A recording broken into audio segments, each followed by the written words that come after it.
জুলাই গণঅভ্যুত্থানে যারা আহত হয়েছেন শহীদ হয়েছেন ওনাদের জন্য আসলে কিছু করলে এটা নিয়ে ব্র্যান্ডিং সহজ আমরা করতে চাই না। ইন জেনারেল আমাদের পার্টি থেকে তালিকা করে যতজন সম্ভব যারা চোখ হারিয়েছেন যারা পঙ্গু হয়েছেন ওদের পাশে দাঁড়ানো হচ্ছে আমাদের ভারপ্রাপ্ত চেয়ারম্যানের সরাসরি নির্দেশনায় এবং রেগুলারলি এগুলো আমরা করছি। প্রায় প্রতি মাস এভরি ডেতে আমরা ইফতার নিয়ে যাচ্ছি, সহযোগিতা নিয়ে যাচ্ছি একটা রাজনৈতিক দলের সাথে। যারা শহীদ হয়েছে অন্যদের ব্যাপারে ইতিমধ্যে আমাদের নেতা জনাব তারেক রহমান ক্লিয়ারলি বলেছেন আমাদের পলিসি হচ্ছে বিএনপি ইনশাআল্লাহ যদি জনগণের ভোটে রাষ্ট্র পরিচালনার দায়িত্ব পায় বাংলাদেশে যতজন শহীদ হয়েছেন এই গণঅভ্যুত্থান এবং গত 16 বছরে ফ্যাসিবাদ বিরোধী আন্দোলনে প্রত্যেককে রাষ্ট্রীয়ভাবে স্বীকৃতি দেওয়া হবে, ওনাদের পরিবারের পাশে দাঁড়ানো হবে এবং যে যে এলাকায় বা যেখানে তাদের জন্মভূমি সেখানে ওনাদের নামে রাষ্ট্র স্থাপন করা হবে। এটা আমাদের একটা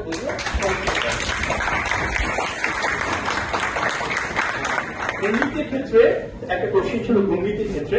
দেখুন ফার্স্ট ব্যাপার হচ্ছে দুর্নীতির আমাদের শর্ট টার্ম সলিউশন লাগবে, লং টার্ম সলিউশন লাগবে। শর্ট টার্ম সলিউশনের জন্য আমাদের 31 দফা থেকে পলিসির কথা আমরা বলেছি যে পার্লামেন্টের ভেটিং করা হবে রাষ্ট্রের কি পজিশন গুলোতে। আমরা যদি দেখি আইন শৃঙ্খলা বাহিনী কিংবা জনপ্রশাসন কিংবা দুদক ইটসেলফ বা নির্বাচন কমিশন এই জায়গাগুলোতে যখন আমরা পার্লামেন্টের ভেটিং করব সব রাজনৈতিক দলের মতামতের ভিত্তিতে নিয়োগ দিব।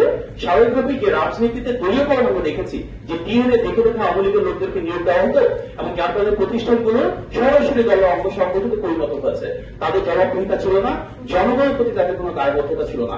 আমরা পার্লামেন্টারি ভেটিং যখন নিশ্চিত করতে পারবো প্রত্যেকটা প্রতিষ্ঠানে যখন আমরা যোগ্যতা এবং দক্ষতার ভিত্তিতে নিয়োগ দিতে পারবো ইনশাআল্লাহ দুর্নীতিকে আমরা প্রাতিষ্ঠানিক পর্যায়ে কিছুটা কমে নিয়ে আসতে পারবো। এর পাশাপাশি যদি আমরা বাংলাদেশের রুল অ্যান্ড ল এস্টাবলিশ করতে পারি, জুডিশিয়াল ইন্ডিপেন্ডেন্স তৈরি করতে পারি, সত্যি যদি বিচার বিভাগ স্বাধীন হয়, অবিচারের আখড়া না হয়, মানুষজন যদি সেখানে বিচার করলে সেটা জন্য প্রাপ্ত যে ন্যায় বিচার সেটা পায়, তাহলে এটা আমরা আরো ট্যাকল করতে পারবো। আর ইন দ্য লং টার্ম আমাদের দেশে আসলে আমাদের এথিক্যাল সিস্টেমটাকে ডেভেলপ করতে হবে একদম। যার কারণে আমাদের নেতা যেমন তারেক রহমান বলেছেন শিক্ষা ব্যবস্থাতে আমরা এথিক্যাল অ্যান্ড মোরাল ট্রেনিং বলতে একটা সাবজেক্ট ইন্ট্রোডিউস করতে চাই, পার্সোনাল প্রফেশনাল ডেভেলপমেন্ট ইন্ট্রোডিউস করতে চাই। কোনটা সঠিক কোনটা সঠিক না, কোনটা ন্যায্য কোনটা অন্যায্য, কিভাবে আমরা দুর্নীতিকে সামাজিক আন্দোলনের মাধ্যমে প্রতিহত করবো এটা আমাদেরকে ধীরে ধীরে শিক্ষা ব্যবস্থার মাধ্যমে সুনাগরিক হিসেবে গড়ে তোলার অংশ হিসেবে তৈরি করতে হবে। আমরা সেই বাংলাদেশ চাই যেখানে বৈষম্য থাকবে না, মেধার মূল্যায়ন হবে। বৈষম্য বিরোধী আন্দোলনের মাধ্যমে তো আজকে আমরা বাংলাদেশ পেয়েছি।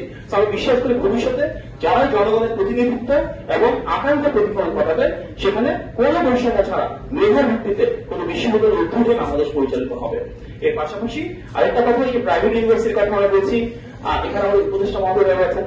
আমরা তো মনে করি এই গণঅভ্যুত্থানে এবং দীর্ঘ সময় ধরে প্রত্যেকটা ন্যায়সঙ্গত আন্দোলনে প্রাইভেট ইউনিভার্সিটির শিক্ষার্থীরা যারা ভালোভাবে ভূমিকা রেখেছেন রাষ্ট্র পরিচালনায় রাষ্ট্রের গুরুত্বপূর্ণ দায়িত্ব ওনাদেরকে আরো অনেক বেশি ইন্টিগ্রেট করা প্রয়োজন।